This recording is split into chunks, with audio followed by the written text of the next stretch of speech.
தந்தி தொலைக்காட்சி நேயர்களுக்கு வணக்கம். நல்லதை சொல்வோம், நல்லதை செய்வோம், நல்லதே நடக்கும். ஒரு வாழ்க்கையில் நல்லது நடக்க வேண்டும் என்று சொன்னால் நல்லதை சொல்ல வேண்டும், நல்லதை செய்ய வேண்டும். அந்த அடிப்படையில் இன்றைக்கு 27/2/2015 வெள்ளிக்கிழமை மிருகசீஷம் நட்சத்திரம் இரவு 11:32 வரை, பிறகு திருவாதிரை நட்சத்திரம். இன்றைக்கு நான் உங்களுக்கு சொல்ல இருக்கிற நல்ல கருத்து, இறைவனை இதயத்தில் வைத்திருந்தால் இன்னல்கள் வராது. ராமராவண யுத்தத்தை பார்த்திருப்பீர்கள், படித்திருப்பீர்கள். ராமன் ராவணன் மீது அம்பு எய்து கொண்டே இருந்தான். ராவணன் வீழ்ச்சியடையவில்லை. காரணம், சிவனை வழிபட்ட கரங்கள், சிவன் ஆலயத்தை நோக்கி சென்ற கால்கள், சிவனுக்காக விழுந்து வணங்கிய அந்த தலை.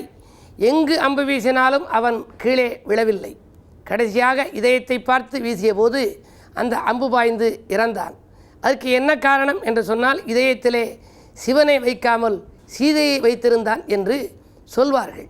பொதுவாக இதயத்தில் நாம் வைத்திருக்க வேண்டியது எதை என்று சொன்னால், இறைவனை வைத்திருக்க வேண்டுமாம். சிவனை உள்ளத்தில் வைத்திருந்தால் எவருக்கும் நாம் பயப்பட வேண்டியது இல்லை. திருஞான சம்பந்தர் ஒரு பாடல் கோளறு பதிகம் என்று இருக்கும். அதிலே ஒரு பாடல், உருவளர் பவளமேனி ஒளிநீர் அணிந்து உமையொடும் வெள்ளை விடைமேல் முருகலர் கொன்றை திங்கள் முடிமேல் அணிந்தன் உளமே புகுந்த அதனால் என்று சொல்லுவார். என்னுடைய உள்ளத்திலே நீ புகுந்த காரணத்தினாலே திருமகள் கலையது ஊர்தி ஜெயமாது பூமி திசை தெய்வம் ஆன பலவும் அருள்நெறி நல்ல நல்ல அவை நல்ல நல்ல அடியார் அவர்க்கு மிகவே என்று வரும். பொதுவாகவே இறைவன் உள்ளத்திலே குடிகொண்டிருந்தால் திருமகள் அருள் கிடைக்கும், கலைமகள் அருள் கிடைக்கும், ஜெயமாது அருள் கிடைக்கும், பூமி யோகம் கிடைக்கும், பொருள் வளம் பெருகுமாம். மதிநுதல் மங்கையோடு மடவால் இருந்து மறையோதும் எங்கள் பரமன் நதியோடு கொன்றை மாலை முடிமேல் அணிந்தன் உளமே புகுந்த அதனால் என் உள்ளத்திலே புகுந்து விட்டார். அதனாலே கொதியுறு காலன் அங்கி நமனோடு தூதர் கொடுநோய்கள் ஆன பலவும் அதிகுண நல்ல நல்ல அவை நல்ல நல்ல அடியார் அவர்க்கு மிகவே. காலங்கூட அஞ்சு நடுங்குவானாம், நமன் நம்மை நெருங்க மாட்டானாம். எனவேதான் இறைவனை உள்ளத்தில் பதித்து வைத்து கொள்ள வேண்டும். ஆபத்து வரும் பொழுது மட்டும் முருகா என்று கூவுவார்கள். ஆபத்து வந்தால் ஏதாவது ஒரு தெய்வத்தை கூவுவது உலக வழக்கம். ஆனால் அன்றாட வாழ்க்கையில் தெய்வ வழிபாட்டுக்கென்று சில நேரங்களாவது ஒதுக்க வேண்டும். இன்றைக்கு கிழமை வெள்ளி, ஆலயங்கள் தோறும் இன்றைக்கு கூட்டம் நிரம்பி வழியும்.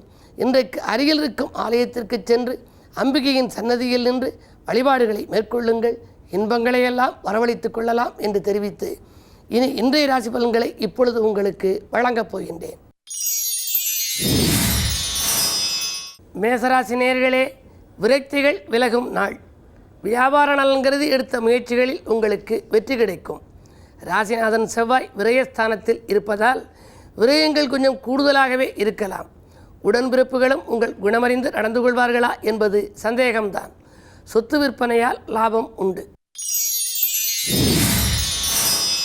ரிஷபராசினியர்களே, போட்டிகளை சமாளிக்க புது முயற்சி எடுக்கின்ற நாள். புதிதாக அறிமுகமானவர்களை நம்பி எந்த காரியத்திலும் ஈடுபட வேண்டாம். பாக பிரிவினைகள் சுமூகமாக முடியலாம். நண்பர்களின் ஒத்துழைப்பு மாலை நேரத்தில் உங்களுக்கு நல்ல விதமாகவே கிடைக்கும். மிதுனராசினியர்களே, நினைத்தது நிறைவேற வேண்டும் என்று பிரார்த்திக்கின்ற நாள். நிகழ்கால தேவைகள் பூர்த்தியாவதிலே கொஞ்சம் தாமதம் ஏற்படும். சந்திரன் உங்கள் ராசியில் உலா வருவதால் பயணங்கள் உண்டு, எதிர்பாராத விரயங்களும் உண்டு. கடகராசினியர்களே, வக்ரவியாழனின் ஆதிக்கம். சொத்து சம்பந்தப்பட்ட வழக்கு சுமூகமாக முடிகின்ற நாள். சோகங்கள் மாறி சுகங்கள் கூடும். புது முயற்சிகளில் வெற்றி காண்பீர்கள். பொல்லாதவர்கள் உங்களை விட்டு விலகுவர். சிம்மராசினியர்களே, நேசித்தவர்களோடு யோசித்து பேச வேண்டிய நாள். நீண்டகால ஆசை நிறைவேறுவதில் கூட தாமதம் ஏற்படும். வழக்குகள் வந்து சேரலாம். பிறரை விமர்சிப்பதன் மூலம் இன்னல்களில் ஆட்பட நேரிடும். பயணங்களை தள்ளி வைப்பதுதான் நல்லது. ஆரோக்கியத்தில் கொஞ்சம் அக்கறை காட்டுங்கள். கன்னிராசினியர்களே, வியாபார வளர்ச்சிக்கு வேற்று மனிதர்களை சேர்த்துக்கொள்ள வேண்டிய நாள். வீடு வாங்க விற்க எடுத்த முயற்சிகளில் வெற்றி கிடைக்கும். 7 செவ்வாய், சுக்கிரன், கேது ஆன்மீக நாட்டம் அதிகரிக்கும். அடுக்கடுக்காக உங்களுக்கு வரும் துயரங்களை வெல்ல என்ன ஆலயத்திற்கு செல்லலாம் என்று யோசிப்பீர்கள். இந்த நாளை இனிய நாளாக அமைத்துக்கொள்ள அம்பிகை வழிபாட்டில் கவனம் செலுத்துங்கள். துலாம் ராசி நேயர்களே, வாக்கு சாதுரியத்தால் நோக்கங்கள் நிறைவேறுகின்ற நாள். சாமர்த்தியமாக பேசி எதையும் சமாளித்து விடுவீர்கள். ஏக்கங்கள் தீர எடுத்த முயற்சிகளில் வெற்றி கிடைக்கும். வரவு திருப்திகரமாக இருக்கிறது. கொடுத்த வாக்கை காப்பாற்றி விடுவீர்கள். ஆரோக்கியத்தில் கூட கொஞ்சம் முன்னேற்றம் ஏற்படும். விருச்சிக ராசினியர்களே, சனி ராசியிலேயே சஞ்சரிக்கின்றார். இன்றைக்கு சந்திராஷ்டமமும் வந்திருக்கிறது. எனவே அமைதியான வழியில் சென்றால்தான் ஆனந்தம் உங்களுக்கு கிடைக்கும். அவசரத்தை தவிர்ப்பது நல்லது. பயணங்களை கூட மாற்றி அமைப்பீர்கள். அருகில் இருப்பவர்களாக இருந்தாலும் சரி, உங்கள் உத்தியோகத்தில் இருப்பவர்களாக இருந்தாலும் சரி, அவர்களை அனுசரித்து சென்றால் ஆதாயம் உண்டு. பொறுமையை கடைப்பிடிப்பதன் மூலம் பெருமை காணலாம். விலையுயர்ந்த பொருட்களை கையாளுவதில் கவனம் செலுத்துங்கள். தனுசு ராசி நேயர்களே, நேற்று பாதியில் நின்ற பணி இன்று மீதியும் தொடரும் நாள். நெஞ்சம் மகிழும் சம்பவங்கள் நிறைய நடைபெறலாம். நிகழ்கால தேவைகள் உங்களுக்கு பூர்த்தியாகும். ஆரோக்கிய பாதிப்பிலிருந்து விடுபடுவீர்கள்.